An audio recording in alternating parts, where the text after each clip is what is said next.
Est-ce qu'il t'arrive de décider que tu veux perdre du poids et tu commences à perdre du poids, mais tout de suite, dès que tu finis la perte de poids, tu regagnes le poids. Ou bien tu vois que tu es toujours prise dans les mêmes relations toxiques.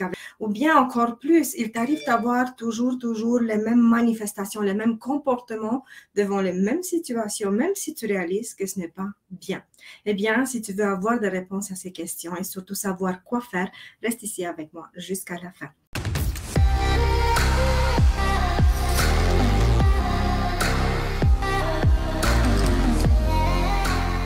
Je vais bien me présenter pour les personnes qui ne me connaissent pas. Mon nom est Gnesta Moura, je suis coach intuitive spécialisée dans la guérison de l'enfant intérieur. Et aussi, je vais vous faire un petit rappel, comme d'habitude, dans les commentaires, vous allez voir un lien pour un cadeau, à moi, effectivement un cadeau, pour vous reconnecter à votre enfant intérieur.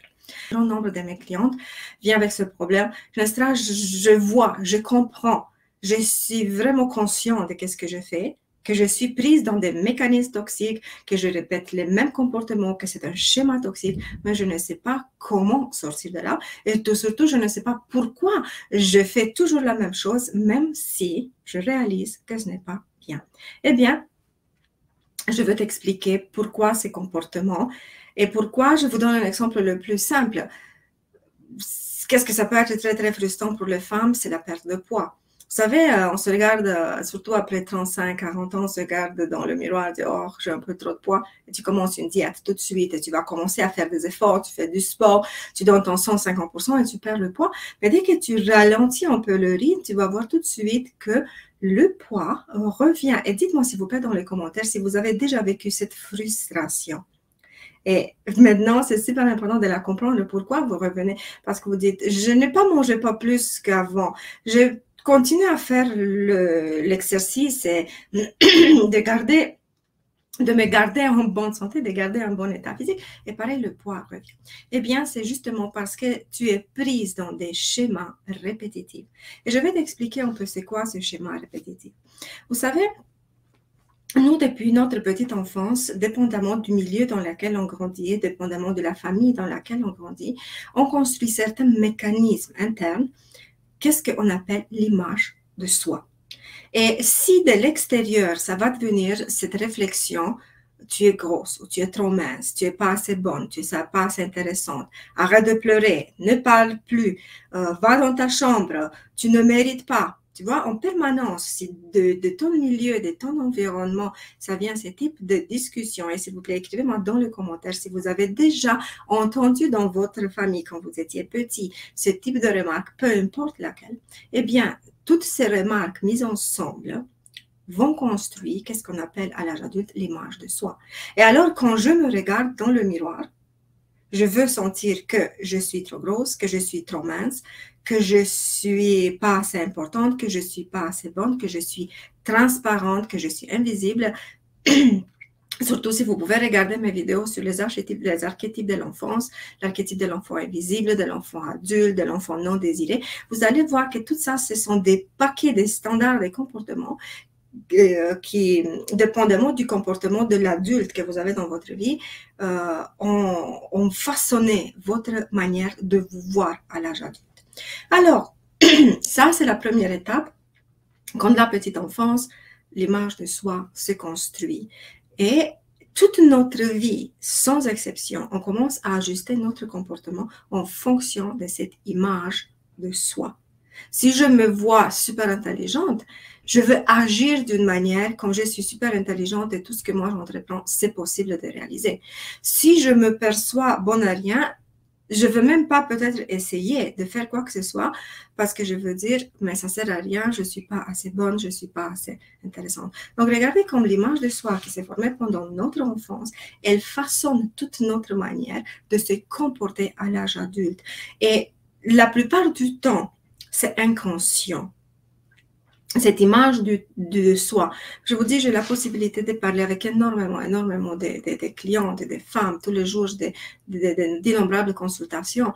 Et chaque personne, chaque femme me vient avec le même mécanisme à peu près. je ne veux pas qu'on me voie, je me sens inutile, je veux juste me cacher, je sens que je n'ai pas de la valeur. Et quand je le dis, dis-moi, quand tu t'es déjà senti comme ça? Dis, toute ma vie, depuis que je suis petite, je me sens que je n'existe pas, que je n'ai pas de valeur. Et aussi ce problème relié à la boulimie, à l'anorexie. C'est tous des mécanismes, des schémas répétitifs on continue à perpétuité, à les porter et à les manifester. Et vous savez, quand mes clientes me disent, je n'ai pas de confiance en moi, j'ai peur du regard de l'autre, j'ai peur d'avancer, j'ai peur d'entreprendre des projets, j'ai peur d'échouer. Vous savez, toute l'arbre de peur artificielle.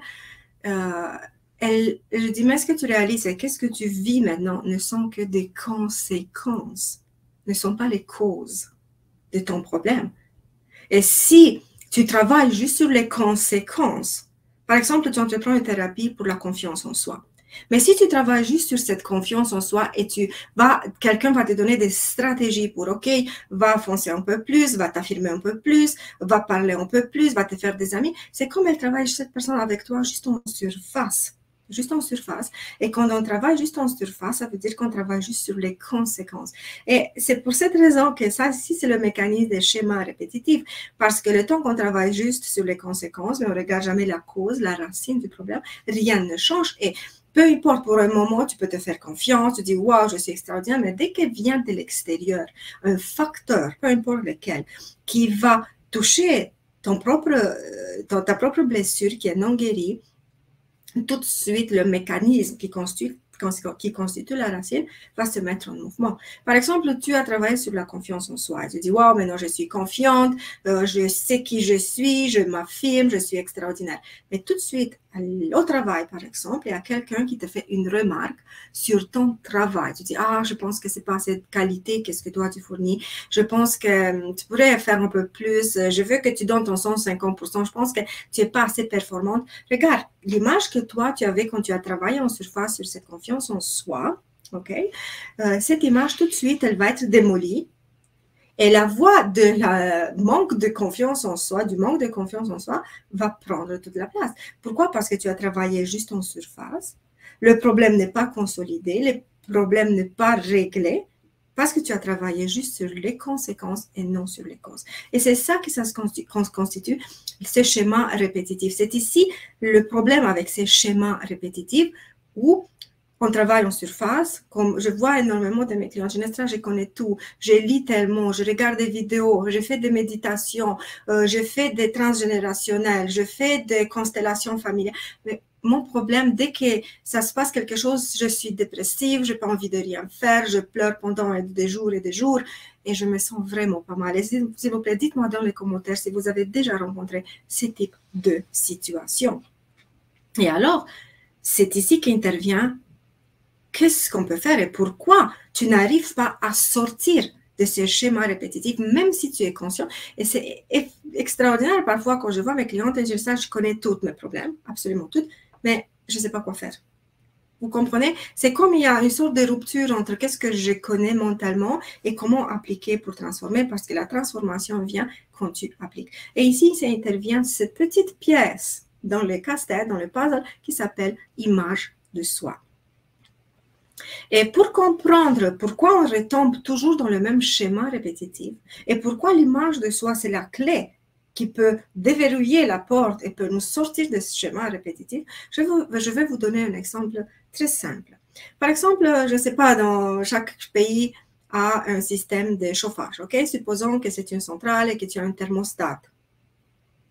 Tu vas fixer le thermostat sur 20 degrés, par exemple. Alors, le système qui est à l'intérieur du thermostat, tout le temps, il va mesurer la température.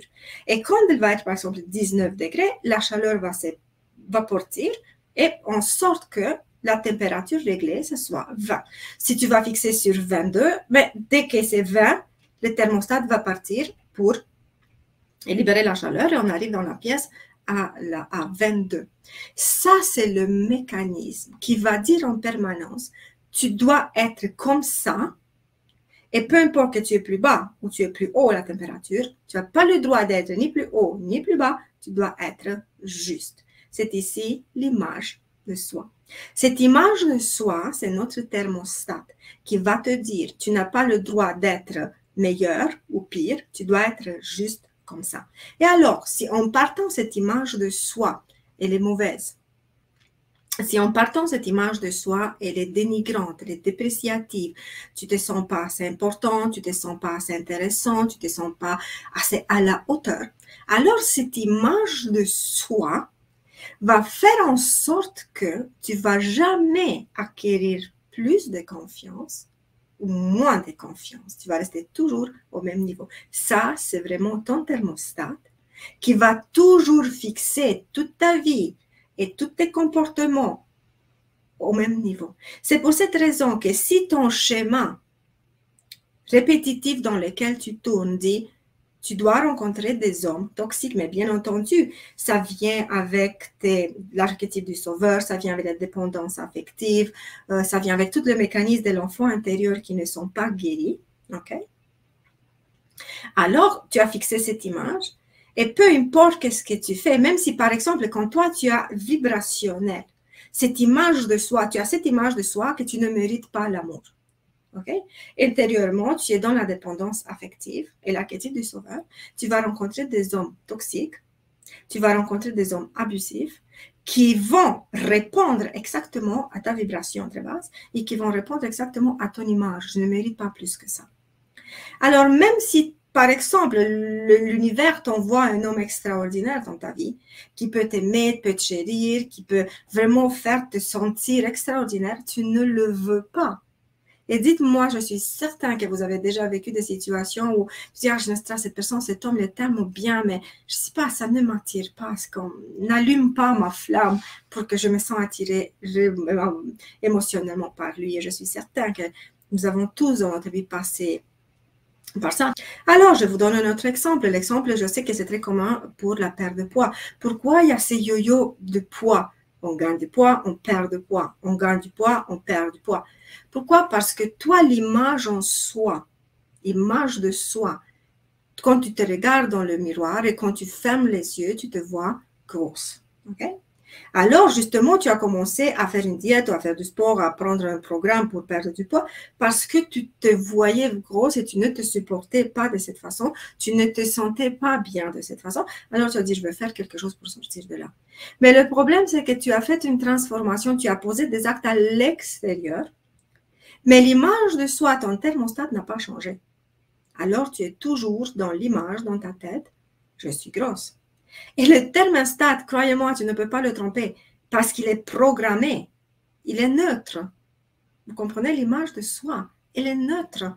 Elle n'est pas bonne ou meilleure ou mauvaise. Elle est juste neutre. C'est comme toi, tu l'as programmé. Et comme, en fait, c'est toute ton historique, toute ton histoire familiale, toute ton existence, ton enfance, tes expériences qui ont fait en sorte que ça donne cette image de soi déformée. Et alors, cette image de soi déformée va faire en sorte que tu réponds toujours à qu'est-ce que tu as planifié. Et alors, pour revenir à cet exemple de perte de poids, si par exemple tu te vois toujours grosse, alors peu importe à quel point tu vas faire des diètes, peu importe à quel point tu vas faire du sport, tu vas toujours revenir au poids initial pour répondre à l'image de soi qui dit « je suis grosse ». Donc, regardez qu'est-ce qui nous garde dans ces schémas toxiques répétitifs. C'est l'image de soi qui est fixée à un certain niveau, qui est fixée sur un certain modèle et elle va faire en sorte que peu importe ce que toi tu fais à l'extérieur, elle va revenir toujours à sa forme initiale. Et alors, pour arriver effectivement à une transformation, pour arriver effectivement à dépasser et à sortir de ces schémas toxiques et répétitifs, tu ne dois pas faire plus de transformations ou chercher plus de solutions à l'extérieur par l'agissement, agir, effectivement agir, mais il faut que tu fasses un changement à l'intérieur de toi. C'est pour cette raison que si toi, tu as un problème d'estime de soi, de confiance en soi, tu as peur de tout le monde, tu as peur du regard des autres, tu as peur des conflits, tu as peur des critiques, de la critique, et tu vas travailler pour te forcer à sortir de ta zone de confort. Ta zone de confort va te rattraper. Pourquoi? Parce que dans ta zone de confort se retrouve ton image de soi. Et l'image de soi, elle ne va pas te laisser sortir trop radicalement. Et aussi, c'est une grosse erreur, s'il vous plaît, je ne sais pas, faites attention parce que je sais qu'il y a beaucoup de personnes qui regardent, qui font du travail sur soi, c'est vraiment,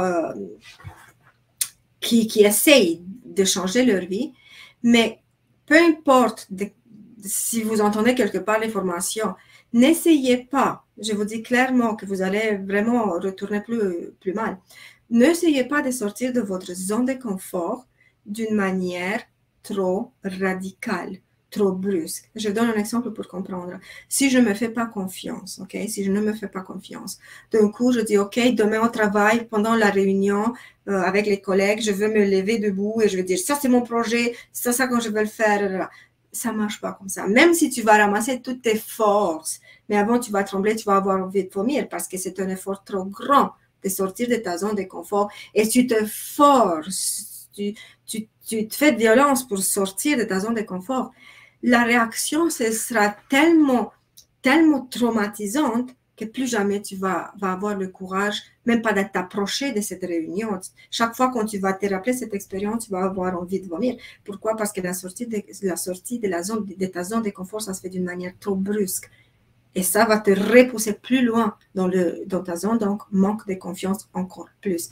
Et Florence me dit, comment on sait que l'on a changé son regard sur soi? Florence, tu vois, c'est très simple. Comment on sait qu'on a changé le regard sur soi?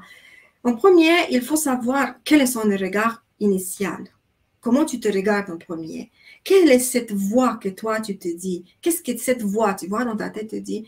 Est-ce qu'elle te dit, tu es extraordinaire, tu es magnifique? Ou cette voix, elle te dit, tu ne vaux pas la peine, tu ne vas pas réussir, tu n'es pas assez bonne, assez intelligente, assez. Réponds-moi, Florence, qu'est-ce que la voix te dit? Qu'est-ce que la voix te dit à l'intérieur? Parce que c'est juste comme ça, quand tu vas détecter la voix initiale, tu vas savoir si l'image de soi a changé. Parce que si tu n'as rien pour faire une comparaison, tu ne pouvais pas savoir si l'image de soi, elle a changé ou pas. C'est pour cette raison que tu dois aller à la recherche de cette première image de soi. Comment je me vois? Et c'est pour ça qu'il faut que tu sois un peu conscient, que tu sors de ce mode inconscient pour aller dans le mode conscient et t'asseoir avec toi-même et dire, OK, comment je me sens? Qu'est-ce que je pense de moi-même? Quand je me regarde dans le miroir, qu'est-ce que je me dis? Est-ce que je me dis, je suis stupide, je suis bonne à rien, ou waouh, c'est extraordinaire, tu vas réussir tes projets? Pour clore cette discussion, justement, si vous êtes pris dans des schémas toxiques répétitifs, en premier, vous devez trouver ce schéma. Est-ce que je rencontre toujours le même partenaire? Est-ce que je joue toujours avec la nourriture? C'est je mange, je ne mange pas? Est-ce que je reproduis le même comportement? Par exemple, quand quelqu'un il est trop imposant, moi je me cache, ou je suis agressif, je vais attaquer. Regarde le schéma dominant, parce que nous avons tous des schémas dominants et des schémas secondaires. Okay? Cherche en premier ton schéma dominant, parce que ton schéma dominant, c'est ton chien de garde. C'est celui-là qui te protège contre toute situation. Une personne qui est super agressive, c'est une personne qui est toujours en mode protection parce qu'elle a peur et elle sent que le monde, c'est un environnement dangereux. Donc, elle doit être sur ses gardes pour se protéger. Donc, cherche d'une manière consciente ton schéma dominant. Et par la suite, cherche les schémas secondaires. Va voir dans ces schémas quelle est l'image de toi quand tu as ce schéma. Est-ce que je ne mérite pas l'amour? Est-ce que je suis trop grosse? Est-ce que je suis trop laide? Et par la suite, tu dois appliquer des stratégies, effectivement, de répétition pour changer l'image de soi. Donc, si tu veux sortir de ce schéma répétitif, si tu veux transformer ta vie, il faut que tu changes l'image de soi. Ça, c'est la clé pour sortir et pour s'en libérer, pour toujours de ce schéma ou d'un schéma ou des schémas toxiques répétitifs. Alors, j'espère que je vous ai apporté quelques clarifications sur ces notions. J'avoue et je reconnais que parfois c'est complexe, parfois c'est difficile à suivre, mais croyez-moi, j'essaie de les simplifier au maximum possible pour les comprendre. Et au besoin, s'il vous plaît, écoutez 2 fois cette vidéo ou 3 fois, prenez des notes et commencez déjà la chasse à l'intérieur de vous de ces schémas. Parce qu'un schéma que tu l'as dévoilé, que tu l'as sorti de l'inconscient, il est comme à moitié résolu. Parce que moi, tu sais, oh, OK, quand ça arrive, cette situation, je réagis comme ça. Mais le temps que tu es pleinement inconscient, que tu restes dans la victime et tu dis toujours c'est la faute des autres, c'est aux autres que, c'est à cause des autres que ma vie ne fonctionne pas, alors rien ne va fonctionner. Et surtout, laissez-moi s'il vous plaît un commentaire pour savoir si c'était assez clair, si c'était pas assez clair. Si c'est pas assez clair ou vous voulez des éléments supplémentaires, je peux les ramener dans d'autres vidéos. Il n'y a pas de problème pour ça. Ça me fera énormément plaisir. N'oubliez pas de prendre mon cadeau qui est épinglé dans les commentaires. Et surtout, n'hésitez pas à vous abonner, peu importe, ou à me suivre, peu importe sur quel réseau social vous allez voir cette vidéo, parce que chaque semaine, je viens avec du nouveau contenu. Alors, jusqu'à la prochaine fois, je vous envoie tout mon amour. Prenez soin de vous. Bye bye!